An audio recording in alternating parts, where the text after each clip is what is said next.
Podcast Suzano Lovec. Pozdravljeni, dragi gledalci, gledalke, poslušalci in poslušalke N1 podcasta. Pred evropskimi volitvami gostim 4 nekdanje evropske poslance. Romana Jordan, Jelko Kacin, Lojze Peterle in Ivo Vajgl. Dobrodošli. Pozdravljeni. Dobar dan. Ko ste bili evropski poslanci, ste bili seveda nekako na nasprotnih bregovih. Gospa Jordan, gospod Peterle, vi ste bili del Evropske ljudske stranke, gospod Kacin, gospod Vajgl, del liberalcev in demokratov. Najprej pojasnite gledalcem, kako se evropski poslanci in poslanke iz Slovenije gledate, kako se gledajo, ker vi ste bivši, v Bruslju. Kdo bo začel? Gospod Peterle, boste vi? Ja. Jaz sem se brez težav lepo gledal z mojo sosedo, gospod Jordanovo, pa tudi z vsemi drugimi.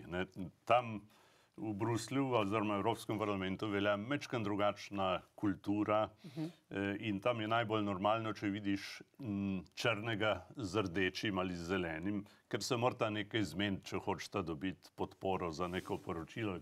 Tam ta kultura sporazumevanja je tam malce drugačna. Če te tle sfotografirajo z napačno osebo, potem se lahko nekaj časa ukvarjaš s socialnimi mediji. Aha, gospod Vajgl. Ja, jaz bi rekel tudi, da smo se v tem mandatu, jaz sem bil v dveh, zelo dobro razumeli in tudi razpravljali neobremenjeno včasih o temah, kjer smo imeli različna mnenja. Ampak medsebojno spoštovanje je bilo vedno in neka privrženost seveda tistemu, kar je za Slovenijo bilo najpomembnejše. Gospod Kacin? Jaz sem od leta 90 bil sposoben videti čez, pa sem bil v prvi Peterletovi vladi, pa v 2 Drnovškovih vladah in z nobenim od poslank in poslancev nikoli ni bilo težav. Kot je rekel Lojze, skupaj zmoremo več in kadarkoli je šlo za res, na vsako prireditev, ki smo jo organizirali, so se udeležili vsi, ki so prišli tja ali pa so se potrudili, pa so tja prišli, tako da tam smo vedno govorili z enim glasom, ko je šlo za take stvari. Ko pa gre za programske zadeve, je pa tako ali tako treba najprej znotraj svoje politične skupine dobiti zadostno podporo in potem delati na tem nivoju ali pa na nivoju podpredsednikov ali pa še višje, da lahko zadeve urediš. Tam je ta maksima, manj je več. Skratka, čim manj problemov, več dosežeš in z večjimi ljudmi, ko govoriš, lažje dosežeš. Ko sem jaz delal to prvo resolucijo za Srebrenico, so rekli, da je to misija nemogoča, ampak na koncu je še Farač prišel in je podpisal in potem njegovi. Nikoli v življenju ni nobene resolucije podprl, tisto pa je. Skratka, če jih nagovoriš, če si z njimi prijazen, potem se da. Gospa Jordan, je torej zaradi tega na evropskem nivoju slovenska politika tam drugačna? Potem, ko se volitve seveda končajo, da ne bo pomote. Eno je seveda politika in neke vrednote, ki jih zagovarjaš, pa seveda tudi vsebinske politike, drugo je pa način dela. In način dela dejansko je drugačen, se razlikuje na evropskem nivoju in na nacionalnih nivojih, ne samo slovenskem nivoju, ampak tudi v ostalih državah članicah. In to je ena stvar, ki je značilna za delovanje Evropskega parlamenta, da ni neke vseobsegajoče koalicije za celoten mandat, ampak da je treba vedno iskati večino preko sodelovanja. In ljudje, oziroma politične stranke in seveda politične skupine pravzaprav preko ljudi, seveda so uspešne samo tiste, ki so sestavljene iz ljudi, ki so pripravljeni sodelovati. Zato je zdaj tudi recimo med samo kampanjo izredno pomembno, da vse jaz tako ocenjujem kandidatke in kandidate, da jih gledam tudi skozi prizmo tega, ali so izključujoči, ali so pripravljeni sodelovati, ali poudarjajo, kako so samo edini tisti, ki zagovarjajo prave politike, ali pa povedo, kaj oni zagovarjajo in so odprti in pripravljeni poslušati tudi druge in seveda potem v nadaljevanju upam, da bodo pripravljeni tudi iskati kompromise, kajti delovanje Evrope je odvisno od sposobnosti iskanja kompromisov in to je pozitivna stvar, čeprav se želi večkrat prikazati kot nekaj negativnega. Nekaj ste že rekli, kako gledate kampanjo, skratka čez to optiko, ali so sposobni, kako pa drugi vidite kampanjo. V bistvu kampanja poteka, rekli ste, da ne spremljate zelo, zelo intenzivno, ampak katere so tiste stvari, ki so vam mogoče najbolj padle v oči? Ja, jaz bi rekel, da mi je najbolj padlo v oči to, da večina kandidatov se je sprijaznila s tem, da v teh soočenjih, intervjujih in tako naprej govori o temah, ki so naše notranje politične teme. Zelo malo je izpričanega razumevanja za to, kaj bo delal kot evropski poslanec, kaj bo delala kot članica Evropskega parlamenta, na katerih področjih se želi afirmirati in s tem afirmirati tudi svojo državo, tudi Slovenijo. Mogoče bi k tistemu, kar ste vprašali v začetku, rekel samo to. V bistvu se najtesnejše razumevanje med različno mislečimi in tistimi, ki različne interese zastopajo, spletajo v delovnih telesih, v komisijah, v ad hoc delovnih telesih in tako naprej. Tam smo si najbližje in tam je najlažje pravzaprav dobiti prijateljstvo in razumevanje za določeno željo, za določeno temo, ki bi jo rad sprožil. Plenarne seje parlamenta so glomazne. Takrat je že vse odločeno pravzaprav pred njimi. Vsak odrecitira tisto minuto, ki jo dobi na razpolago, medtem ko kreativnost se dejansko vidi in sprošča v delovnih telesih. Gospod Kacin, kako vi vidite to kampanjo tokrat? Med čim se volivci, po vašem mnenju, tokrat odločajo? Jaz mislim, da se volivci še nič ne odločajo. Volivci opazujejo in kandidati in kandidatke se delijo, po mojem mnenju, na 3 kategorije. Prvo so tisti, ki so v Evropskem parlamentu že bili oziroma imajo izkušnje iz našega državnega zbora, pa vedo, kako to politično delovanje izgleda ali pa imajo vsaj neko predstavo. Potem so drugi, ki še nikoli niso bili v Evropskem parlamentu in nimajo nobenih političnih izkušenj, ampak se z srcem borijo za svojo stvar. Njihov problem pa je, da je njihova stvar zelo ozka, imajo pač neko interesno področje. Tam se nekako počutijo suvereni, drugje pa so v zadregi in potem zmrznajo, ne vedo, kako bi, in potem postanejo odklonilni do stvari, ki jih ne poznajo. In potem imamo še 3. kategorijo, ki so bolj ali manj outsiderji in pač zastopajo svoje barve ob upanju, da bo sploh komu iz njihove liste uspelo priti noter ali ne. To pa seveda potem povzroča ene relativne primerjave, potem pač ljudje ugotavljajo, ti bi bili, ti pa ne. Jaz mislim, da večina ljudi se ne odloča programsko, ne zanima jih vsebina niti delo v Evropskem parlamentu, ampak se odločajo emotivno. In tisti, ki uspejo o sebi, o svojem delu, povedati stvari na način, ki ga ljudje lahko sledijo, tistim je lažje, imajo večje možnosti. Imamo pa nekatere, ki bi radi povedali čim več, so hitro govoreči in seveda ljudje niti slediti ne morejo, kaj vse so povedali. In imate druge, ki imajo težave z besednim zakladom, niso vešči nastopanja in te imajo pač nesrečo v izhodišču.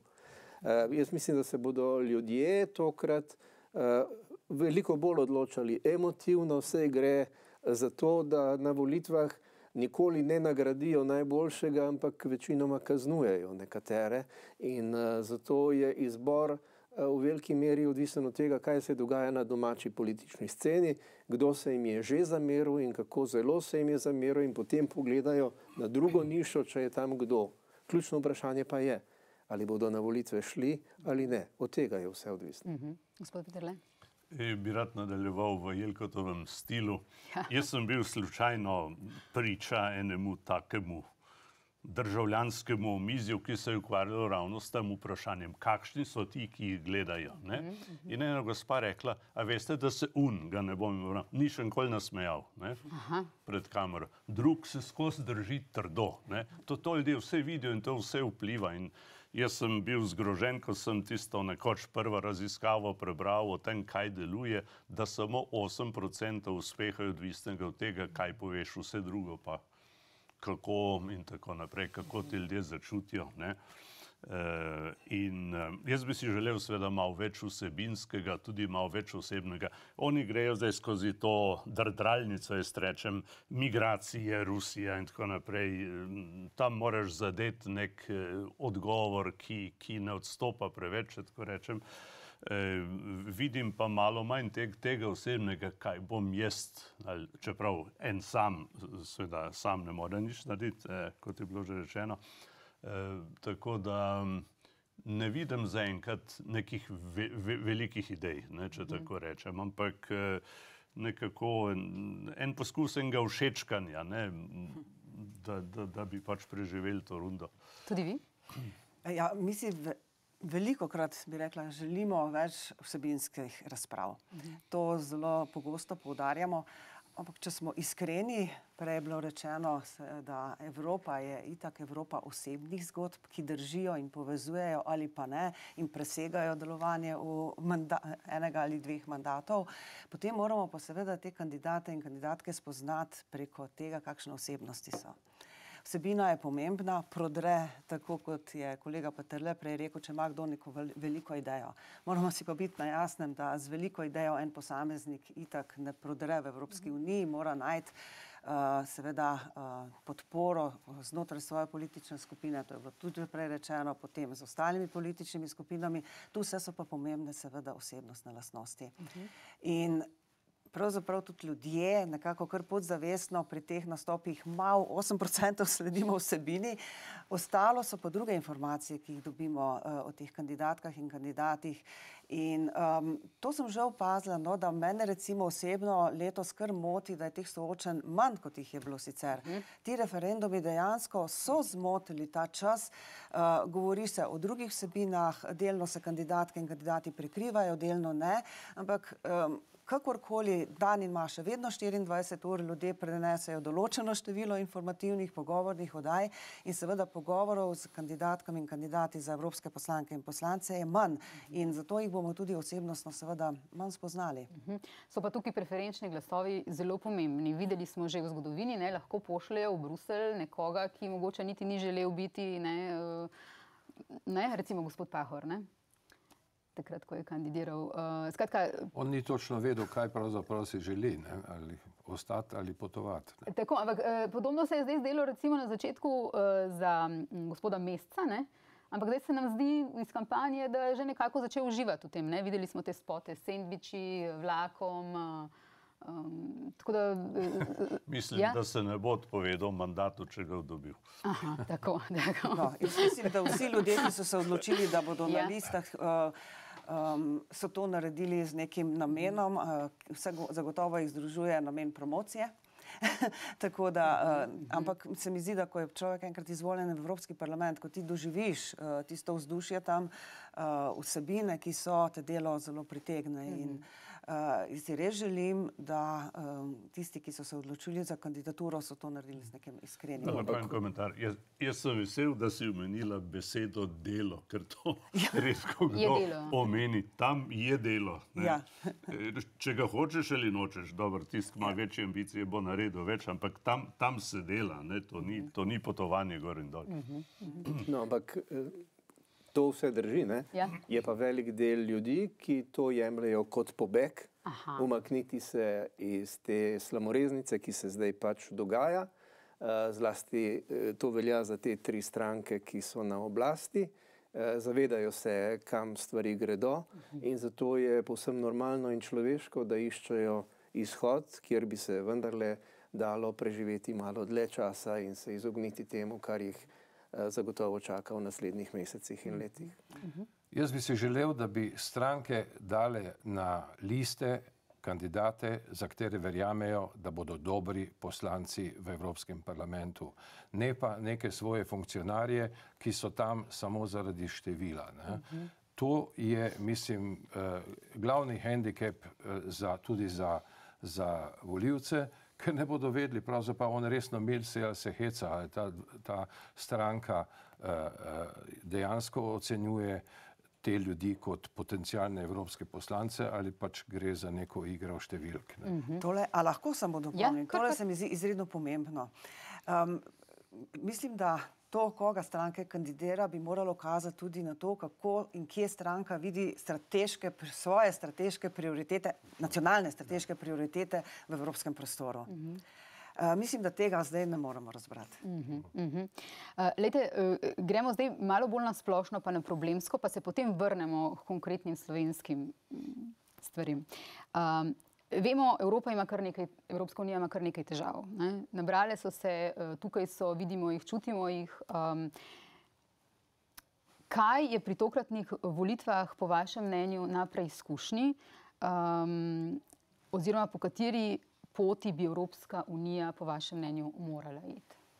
Gospod Kacin. Jaz mislim, da Evropi v tem trenutku manjka samozavesti. Nimamo samozavestnih voditeljev. Najhujšno krizo imamo v tem trenutku v Zvezni republiki Nemčiji, za katero trdim pri polni zavesti, da to ni samozavestna država. In brez samozavestne Zvezne republike Nemčije mi ne moramo imeti samozavestne Evrope. To cincanje, to zavlačevanje nas pravzaprav marginalizira. Pred nami so pa hude odločitve, težke tekme, finale. Če hočemo biti kot najmanjši kontinent, kot razviti del tega sveta, vendarle igralci in ne le opazovalci, potem se vendarle moramo zavedati potencijala, ki ga lahko igramo, če smo samozavestni, če vemo, kaj hočemo in če smo potem odločni. Gospod Weigl? Ja, jaz bi rekel, da strinjam se s tem, da ima Evropska unija in od komisije do sveta v čedalje šibkejše zasedbe. Ne? Posebej recimo, če gre za komisarje, ne vemo, zakaj je kdo postal komisar. Komisar za zunanje zadeve, imeli smo nekaj jih takšnih, ki smo že pozabili, kako so se pisali in pisale. Ne? Velikokrat je, kadar gre za strateško pomembne resorje, se išče najmanjši skupni imenovalec. Nekdo, ki ne bo v silu, narekovaju, neke nove pristope, neke nove ideje. Tako da Evropa je ujetnik pravzaprav, bi rekel, zgodovine svoje. Ne?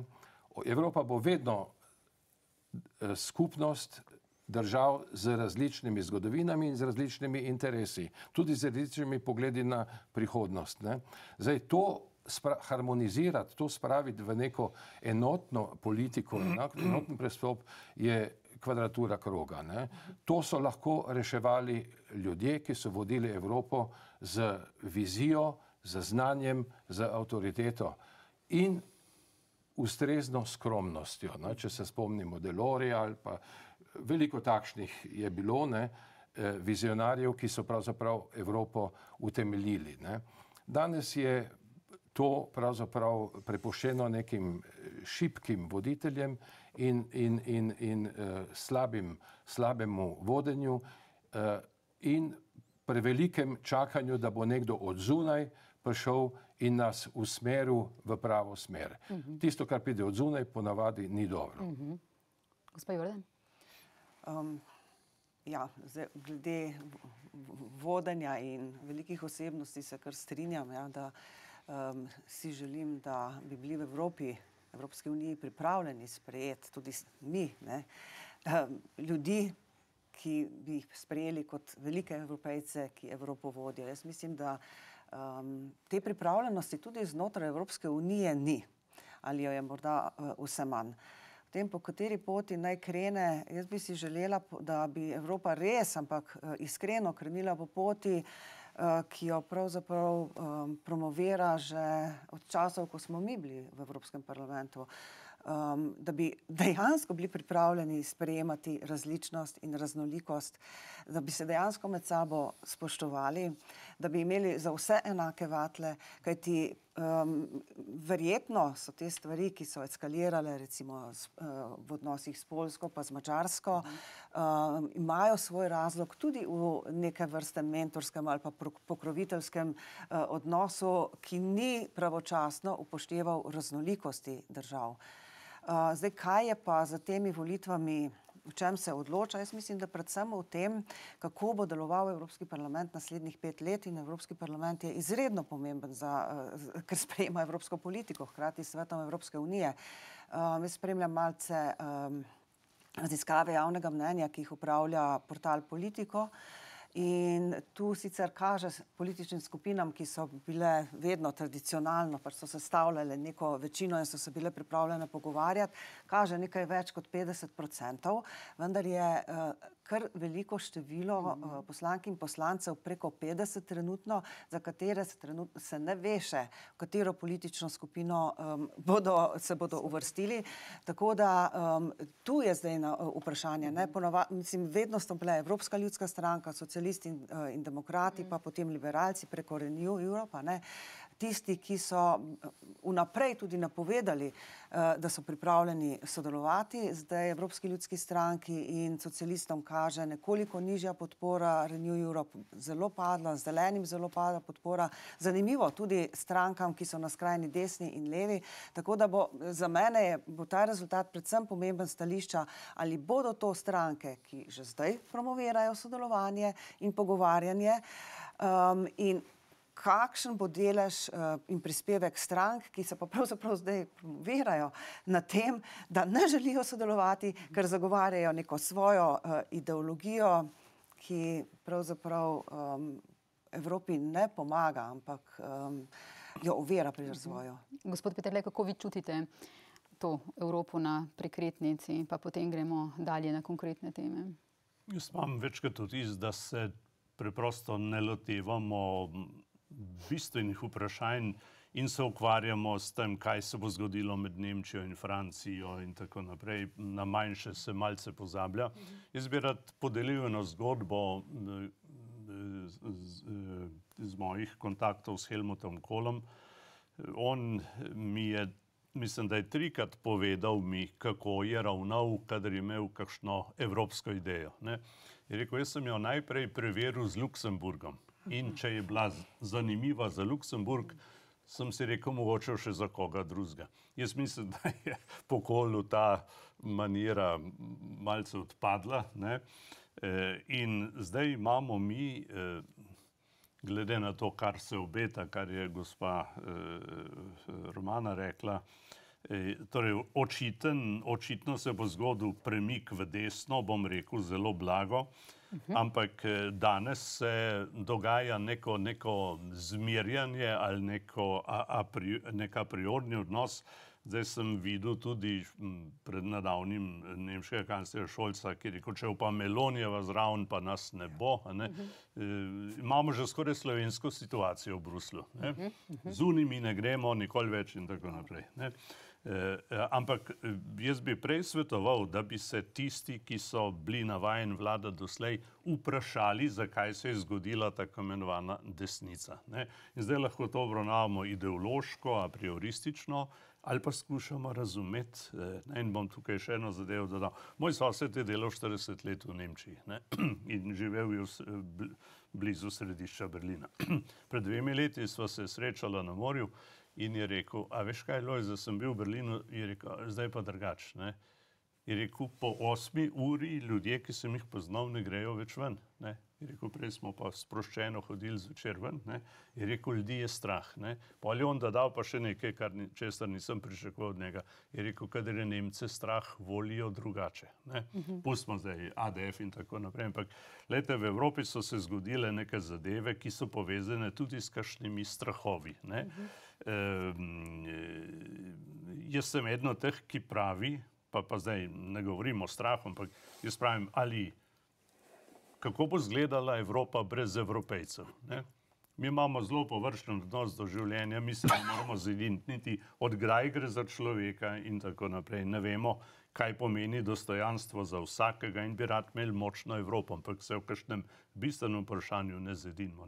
Drugače pa jaz mislim, da je ključno vprašanje politična volja, ki je ne čutimo. Lejte, mi imamo tako eno pasarelo v Lizbonski pogodbi, ki omogoča, da se svet soglasno odloči, za katero področje bo veljalo odločenje s kvalificirano večino. Ni še enega primera, da bi se za to odločili. Ne? Ali pa recimo okrepljeno sodelovanje. Bi ga bilo lahko tudi veliko več, tudi na zunanje političnem področju. Skratka, jaz mislim, da je problem volja. Se pa strinjam z vsemi, ki so rekli, da so voditelji šibki. Ne? Mi imamo voditelje, ki več ali manj sledijo javnemu mnenju. Jaz imam pa rad take, ki ga ustvarjajo. Gospod Kacin, želeli ste besedo? Ja, prvi termin, ki sem ga uporabil, bila samozavest. In tako kot se v Sloveniji zdaj dogaja, da bo imela enega poslanca, poslanko več, se to dogaja tudi državam podobne velikosti. Estonija, Latvija, Litva, to so države, ki bi prišli z novimi poslanci. To so zdaj samozavestne države. Tudi zato, ker mejijo na Rusijo, imajo resne težave in vedo, kaj so prioriteti tega trenutka. Če hočemo imeti mir in stabilnost, je treba ta problem ne le nasloviti, ampak ga je treba obvladati in se postaviti na zadnje noge in pokazati, ali Evropa je ali ni. Imamo Finsko in Švedsko, ki sta zdaj veliko bolj samozavestni, kot sta bili še pred enim letom, preden sta poslali članici zavezništva. Imamo tam Dansko, ki se pri mnogih stvareh zelo odgovorno odloča, premisli, pove, argumentirano nastopi. To so države, ki bi lahko bile nam za zgled, in to so države, katerih poslanci bodo zagotovo imeli večji vpliv na oblikovanje skupne evropske politike, ker bodo pač opozarjali na stvari, ki so realni problemi ljudi v zelo konkretnih državah. Mi smo nekje tam v neki vati, od vsega odmaknjeni, se ukvarjamo sami s seboj, smo prepričani, da smo popek sveta. Včeraj smo slišali predsednika vlade, koliko smo bili uspešni te 2 leti, kaj so naredili. Mislim, človek pade v nezavest in odsanja do jutra, če bi bilo to. Ampak jaz nisem nič sanjal čez noč, tako da problemi so pri nas pereči, niso rešeni, zdravstvo nam propada pri živem telesu, pa smo spet uspešni, pa spet bomo imeli salto mortale, ki se bo zgodil 1, 2, 3. Mislim, to ne pelje nikamor. In jaz ne pričakujem, da poslanci iz te države lahko Evropo nekam popeljajo in dajo nek zgled. Zato računam na tiste, ki so se do zdaj odgovorno obnašali, ki so napredovali hitreje kot mi, ki so nas dohiteli, tako rekoč, nekateri prehiteli. To so države, ki lahko prinesejo več samozavesti tudi največjim in jih pravzaprav zbrcajo do tega, da prevzamejo odgovornost, ki jo zaradi svoje velikosti, vpliva njihove ekonomije, pravzaprav imajo in jo morajo prevzeti. Skrivati se, tako kot Slovenija, to ne more biti evropska politika. Gospod Vajgl, ste kritični tudi vi do slovenske evropske politike, zunanje politike? Jaz sem kritičen do pomankanja samozavesti in do pomankanja sodelovanja in izkoriščanja vseh intelektualnih, strokovnih potencialov te države. Vlade te države ne morejo podcenjevati univerze, inštitutov in tistih institucij, kjer je večina znanja te države. In zaradi tega prihajamo potem do politik, ki niso premišljene, ki spreminjajo kurs. Preveč imamo napačnih odločitev, ki se jih potem prekliče in potem se obrne kurs čisto nekam drugam. Če bi bile te odločitve, strateško pomembne odločitve, prevetrene z ljudmi, ki vedo, apropo ona ve, tudi oni vedo včasih kaj, potem ne bi imeli takšnih slalomov in takšne v bistvu nestabilnosti. Ampak on jih je veliko, on je pa bolj malo. Njih je več, oni je več. A veste, gospod Vajgl, kaj me še zanima? Vi ste zdaj v pokoju, ste mi rekli. Ja. Javnost je postala zelo pozorna na vašega sina, Jana Vajgla, ob zasedbi Fakultete za družbene vede in zavzemanjih proti genocidu v Gazi. Me zanima čisto tako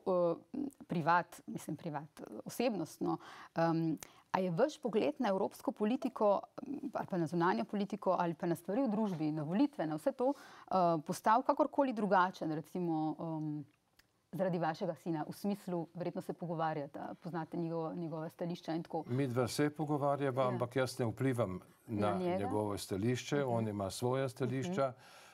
Nekaj ljudi je smatralo za potrebno, da ga zaradi tega tudi javno napade. Ne?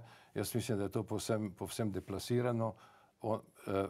V njegovi starosti sem se jaz že prvič poročil, imel otroke in tako naprej. Tako da, mislim, odrekati 22-letnikom to, da so formirane osebnosti, je smešno. Ne? Jaz sem vesel, da so študentje aktivni in vesel sem, da je on znotraj študentarije tudi aktiven. Ne? Na misel mi ne pade, da bi spodbujal pri svojih otrocih neko liderstvo ali pa ne vem, da bi jih poskušal voditi. Ne? V teh letih morajo sami odgovarjati za svoje stvari. Ne? Ampak kot rečeno, vesel sem, da so vsaj pri vprašanju recimo Palestine, ampak tudi nekaterih drugih vprašanjih, da se je slovenska civilna družba spet oživela. Jaz sem za civilno družbo, pa naj bo leva ali desna, ne? To je legitimen glas ljudi. Ne? In hvala Bogu, da jih imamo in zdaj bi bilo treba samo še spostaviti eno bolj produktivno komunikacijo med civilno družbo in tisti del družbe, ki je izvoljen. Gospod Kacin, vam tudi mogoče ena na ena vprašanje. Vas se ljudje seveda spomnijo iz časa osamosvajanja, časov LDS, ljudem ste ostali v spominu, tudi iz časa zadnje Janševe vlade, kot govorec vladni oziroma ob covidu. Ali se po tej izkušnji, ko ste bili v Janševi vladi, bili govorec, se kako drugače vi umeščate v politični prostor, tudi recimo zdaj pred evropskimi volitvami, drugače gledate na politične opcije kakorkoli? Kdo vam je v bistvu blizu, koga podpirate na ta način, sprašujem? Ivo je že govoril o tem, kaj se njemu zgodilo pri 22 letih. Skratka, jaz sem v drugi polovici poznih 60-ih, lahko rečem, da sem ves čas gledal čez in da nikoli nisem imel problemov z ono stranjo, čeprav so me tudi interpelirali. Lažje sem sodeloval s tistimi, ki imajo zelo jasna stališča in smo potem iskali kompromise, kje lahko sodelujem, kot pa s tistimi, ki so bili ideološko zadrti, prepričani, da so na oblasti, da morajo biti vedno na oblasti in ko stranka ni bila več na oblasti, so se prvi trenutek preselili v drugo stranko. Mi smo imeli predsednika naše stranke, ki je tisti trenutek, ko je izgubil na kongresu, šel v SD. In jih je šlo 5 in se spomnim, da je eden od njih, najboljši pravnik te države, rekel, mi smo nekakšne ptice selivke, pa edina dama med njimi rekla, meni se zdi, da smo bolj kokoši. No, torej, to je tudi folklora slovenske politike, narediti vse za to, da si na oblasti. Jaz zdržim tudi v opoziciji, sodelujem pa takrat, ko obstoji želja in potreba na obeh straneh, da se kaj premakne.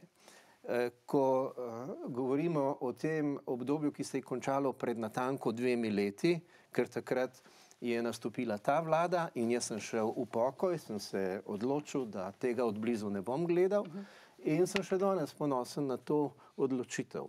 Ampak mi smo pred tem 2 leti gledali agonijo slovenskega zdravstva, smo pač ugotovili, da marsikaj tam ne deluje, da ni nobene digitalizacije, da se je zdravstvo opiralo digitalizaciji na področju cepljenja, evidence cepljenja niso hoteli sprejeti in podobne zadeve.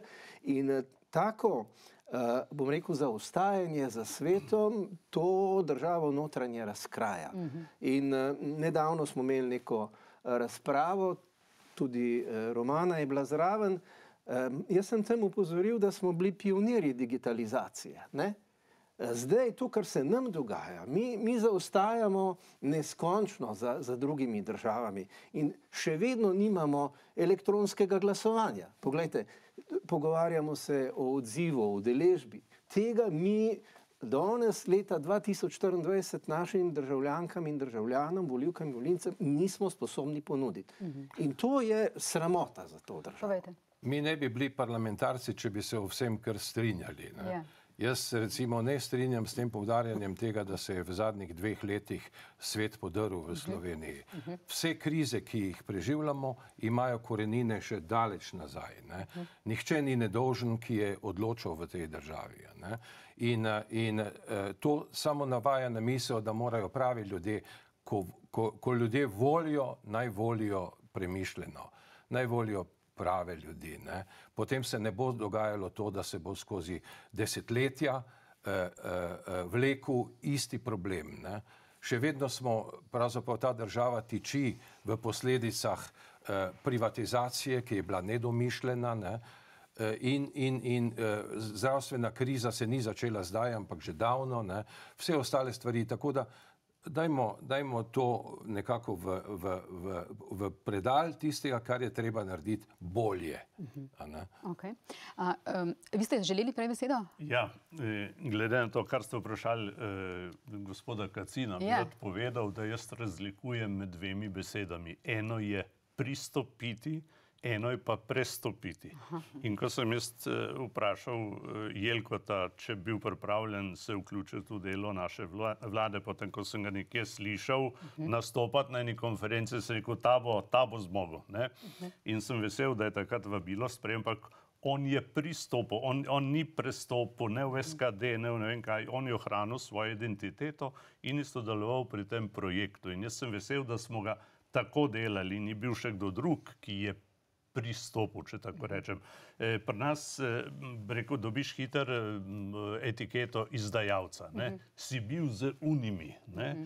Ampak mi smo osamosvojitev delali veliko bolj skupaj, kakor je mogoče v javnem mnenju jasno. Mi smo imeli, tudi v moji vladi bilo 1/3 ljudi, ki niso bili v Demosu in so opravili svoje delo. Jožica Puhar, Matevž, oziroma ne bom našteval več takih ljudi.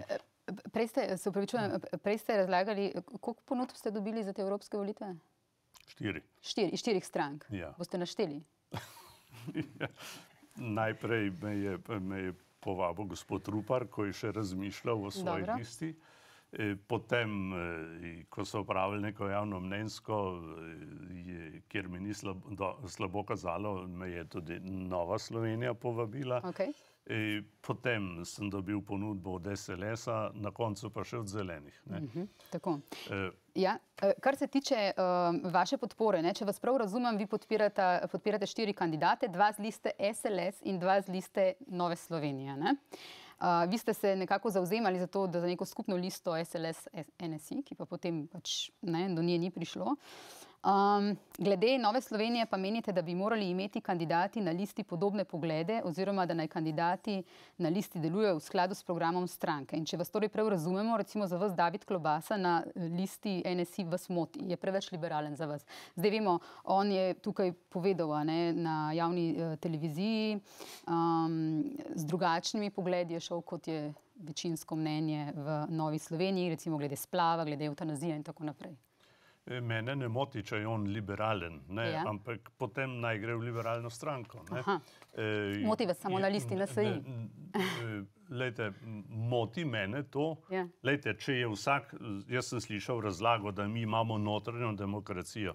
Lejte, pa ne more v 9 kandidatov imeti vsak svojo linijo. Pol ne rabiš stranke, če ni nič skupnega oziroma enotnega. Jaz imam, rekel, načelno kritiko. Meni všeč različnost, ampak v stranki smo zato, da nas tudi nekaj združuje. Kaj boš pa dosegel, če bo vsak vlekel v svojo smer? In jaz si ne predstavljam, da bi bila uspešna taktika, da bo eden govoril na levo, eden pa na desno, skupaj bomo dobili pa tako veliko več kot sicer. V to smer pa res ne verjamem. Gospa Jordan, ena na ena vprašanje še za vas. Vi ste članica Logarjeve platforme sodelovanja. Zdaj, pred pol leta je tukaj v mojem podcastu sedela Alja Brglez in med drugim sem jo spraševala tudi o tem, ali v stranko iti in tako naprej. Ona je takrat rekla, zdaj bo verjetno treba začeti razmišljati, ali je treba s tem društvom narediti nekaj novega, ali bo pa to kdo drug naredil. Na zelo konkretno vprašanje, ali bi Anžetu Logarju svetovala naj pohiti stranko, je med drugim odgovorila, da je zdaj verjetno čas, da je treba o tem začeti razmišljati. In pomembne so se izdele evropske volitve. Ni več 2 leti časa za lagodne, počasne razmisleke. Iz tistega njenega odgovora je bilo sicer razumeti, da sama ne bi bila kandidatka za evropsko poslanko. Se vam ne zdi napaka, da platforma ni šla na te evropske volitve? Meni se zdi ta odločitev zelo pravilna. Da niste šli? Da nismo šli na volitve. In to... Če ne bi mogli kandidirati. Če ne bi morali kandidirati, je gospod Peterle rekel. Ne, je bilo več ponudb na vsakih volitvah, ampak tudi vi ste dobili več ni to moja osebna zgodba. Platforma sodelovanja je društvo in to ni osebna zgodba, ampak je zgodba seveda ljudi, ki smo jo ustanovili in zdaj vse bolj postaja tudi zgodba članic in članov, za katere se trudimo, da jih seveda aktiviramo. Meni se zdi zelo prav, da ljudem pokažemo neko kredibilnost. Vse manj je v tej družbi nekega zaupanja, tudi zaupanja konec koncev v politični prostor, v neke javne inštitucije, v nevladne organizacije in mi smo rekli, da tisto, kar smo obljubili, bomo tudi počeli. Ampak bo stranka, ne bo stranka, kdaj bo stranka? To je društvo.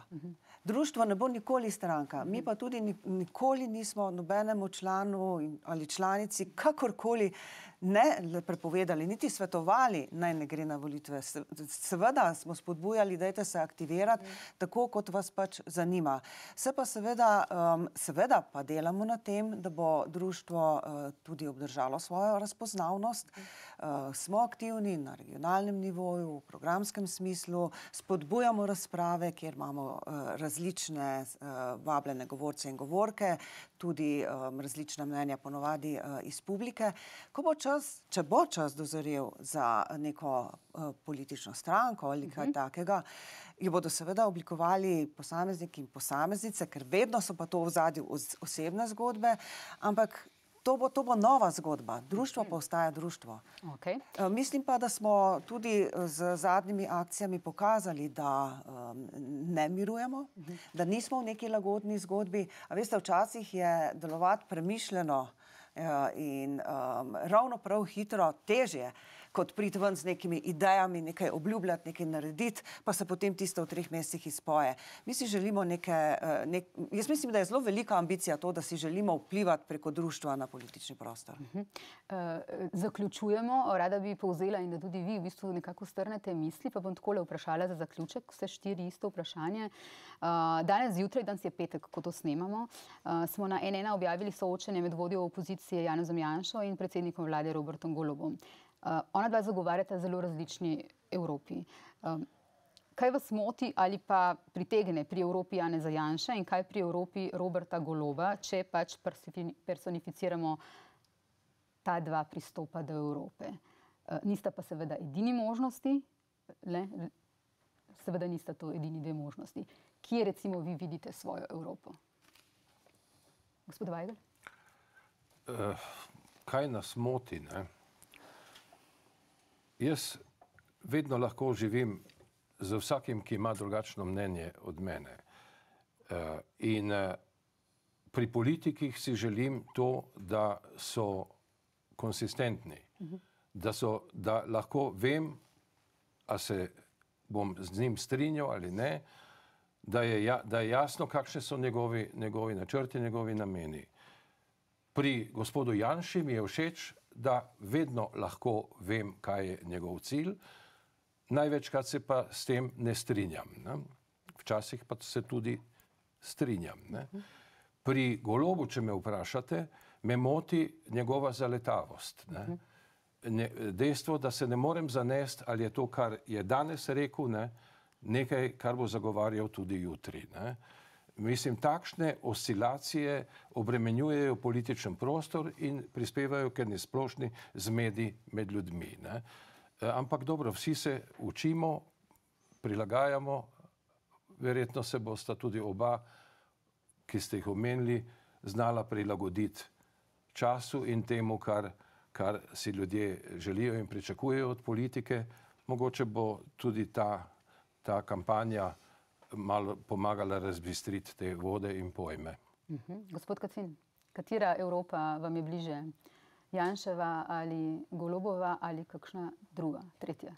Jaz mislim, da gospod Golob nima nobene Evrope pred sabo, jo ne sanja, jo ne misli, jo ne razume, si tudi ne želi, da bi karkoli tam dosegel.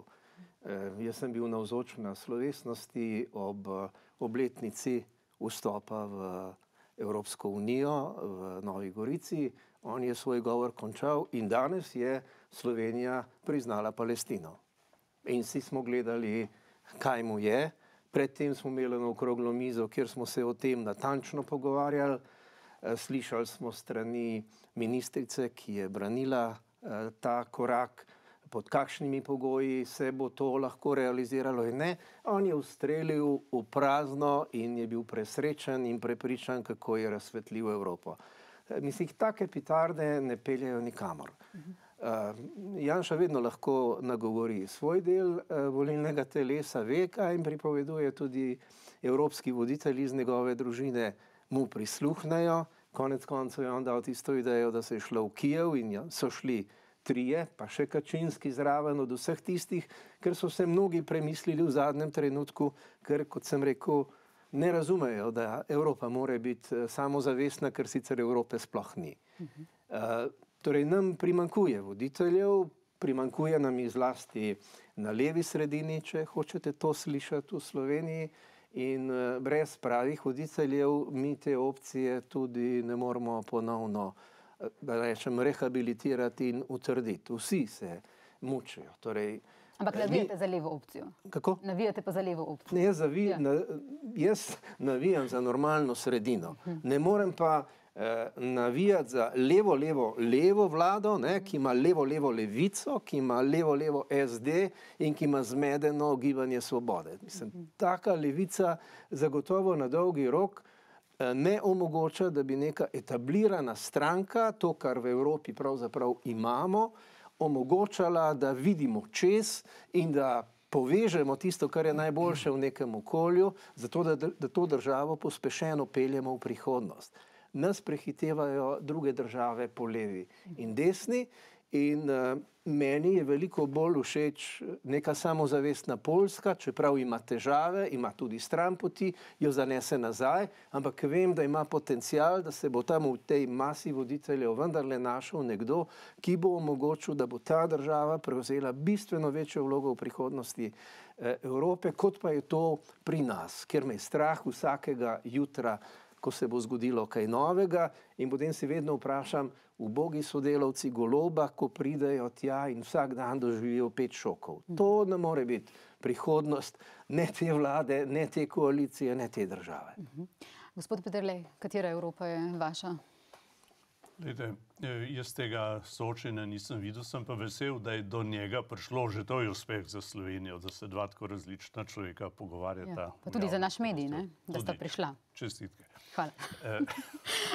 Tako da povem za gledalce, oglejte si to soočenje. Katja Šeruga je bila urednica tega soočenja in Miha Orešnik, voditelj. Kar nadaljujte, se opravičujem. Glejte, in ker smo mi tako hudirevo polariziran, tudi to soočenje lahko vidimo samo tam, kako sta si bila nasprotujoča si oziroma različna. Jaz pa mislim, da bi morala slovenska evropska politika imeti tudi nekaj elementov konsenzualnosti in da bi se morala tako različna človeka, kot je veliko bolj transparentni Janša, veliko bolj strateško jasen in artikuliran, kakor je Golob, pa mu ne odrekam, ga ne bi proglasil za čisto nulo, ne? Ampak mi moramo imeti neke elemente, ki jih zastopa v Bruslju leva ali desna vlada. Ne moramo še tam podirati drugega, kot se to dela doma. Pametne države imajo to. Lejte, v Nemčiji nobenega državljana ne skrbi, kaj bo, če bo danes levica, jutri pa desnica, ker imajo evropsko strategijo in se ve, kaj je nemški nacionalni interes, celo poslovni nacionalizem se grejo, če tako rečem, ki ga Slovenija ne pozna. In meni to manjka, da ne bi živeli samo od različnosti ali polarizacije, ampak da bi znali najti tudi kakšne skupne elemente, pa ne bi zdaj šel še enkrat nazaj v čas osamosvajanja, brez katerega seveda tudi naše evropske perspektive ne bi bilo. Gospa Jordan, vi ste bili v stranki SDS, zapustili stranko in Janeza Janšo, kako pa vi vidite Evropo, kje je vaša Evropa potem? A lahko nadaljujem? Ja, seveda. Mi smo imeli, ko smo bili v Evropskem parlamentu, en tak mehanizem, kjer smo dejansko identificirali določene skupne izzive. Zato je med drugim poskrbelo tudi stalno predstavništvo Slovenije v Bruslu in jaz upam, da bodo na tak način počeli tudi naprej. Dejansko smo odprto, brez novinarjev razpravljali o določenih temah in s tem seveda se bolje spoznali in videli, kaj nas združuje. Zdaj, če primerjam ti dve politiki, je to pravzaprav nemogoče. Jaz ne poznam evropske poti premierja Goloba. Dejansko jo ne poznam. Tu je tako veliko nenadnih odločitev, kot ji recimo ponuja namesto zdravstvene reforme ustanovitev neke nove fakultete, da človek ne more razbrati, kaj pa je zdaj tisti glavni cilj, proti kateremu gleda ta politika. Mislim pa, da imajo tudi evropski liberalci ta problem in zaradi tega tudi jim je podpora kar precej padla. Tudi če ste pogledali tole debato, ki je bila v aprilu v Maastrichtu, mislim, da sta bila daleč najbolj prepoznavna, bom rekla, da ne govorim zdaj o vsebinah, daleč najbolj prepoznavna seveda voditelja Evropske ljudske stranke in socialistov in demokratov. Pri liberalcih je bilo žal tega manj opaznega, žal zaradi tega, ker dejansko to je stranka, ki se umešča v sredinski prostor v Evropskem parlamentu. Zdaj seveda pri Janezu Janši in SDS je stvar jasna. Tu stranka se res pomika proti desni strani, kar ni nič narobe. Čedalje manj ima skupnega, ker niste več v stranki. Čedalje manj ima dejansko skupnih teh glavnih stvari z Evropsko ljudsko stranko in se približuje ICR-u, evropskim konzervativcem. Tako da tukaj bodo morali sami razčistiti, kaj bodo v nekem trenutku naredili. Moram biti pa zelo jasna, da tudi, če se stranka prestavi v prostor evropskih konzervativcev, to ni neka stranka, ki je evroskeptična. Ti evropski konzervativci so pravzaprav toliko na desni, kolikor so na levo umeščeni socialisti in demokrati. Mi imamo celoten slovenski prostor zamaknen zelo na levo, in medtem ko naše stranke pokrivajo celoten lev spekter, tam nekje do Evropske ljudske stranke, desnega spektra sploh ne pokrivajo, niti recimo jasno profiliranega desnega ICR-a in pa, hvala Bogu, tistih, bom rekla, prav desnih ekstremistov. Tako da naš prostor je zelo, zelo levo pomaknen.